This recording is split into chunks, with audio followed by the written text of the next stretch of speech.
Hi అండి, నమస్తే. Welcome to మా వంటగది. ఈరోజు మా వంటగదిలో పచ్చిశనగపప్పు వంకాయ కూర ఎలా తయారు చేయాలో చూద్దాం.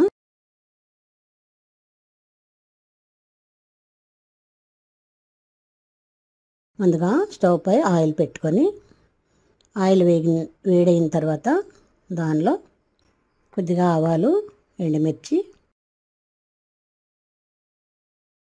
కొద్ది జీలకర్ర, కొంచెం కరివేపాకు వేసి ఒకసారి కలిపి తర్వాత కట్ చేసిన ఉల్లి పచ్చిమిర్చి కూడా వేసి వేయించుకుందాం.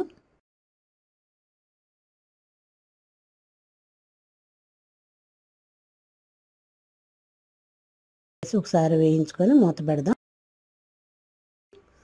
ఒక నిమిషం ఆగిన తర్వాత దీనిలో 1 టీ స్పూన్ అల్లం వెల్లుల్లి పేస్ట్ కూడా వేసి ఇది నూనెలో బాగా పచ్చివాసన పోయేంత వరకు కలిపి ఇప్పుడు దీనిలోనే కట్ చేసిన ఒక టమాటా కూడా వేద్దాం. టమాటా ముక్కలు వేసి కలిపి ఒకసారి మూత పెడితే 1 నిమిషంలో టమాటా మగ్గుతుంది. ఇప్పుడు దీనిలో కట్ చేసిన వంకాయలు కూడా వేసి ఒకసారి మూత పెడదాం.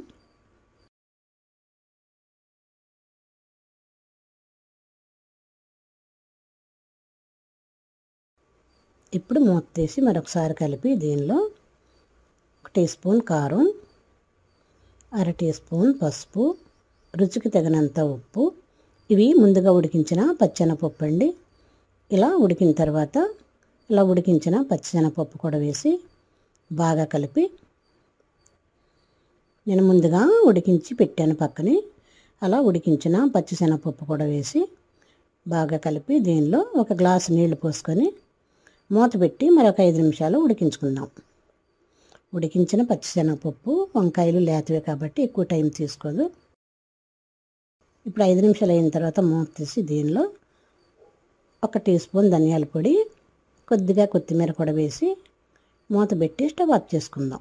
ఇలా రెడీ అయిన ఈ కూరలో 1 టీ స్పూన్ నిమ్మరసం కూడా వేసి బాగా కలిపి ఈ కూరని వేరే బౌల్లో తీసుకొని సర్వ్ చేద్దాం. మా వంటగదిలో సింపుల్గా చేసుకునే పచ్చిశనగపప్పు వంకాయ కూర రెడీ. మరిన్ని వంటల కోసం మా వంటగదిని సబ్స్క్రైబ్ కాగలరు. ధన్యవాదములు.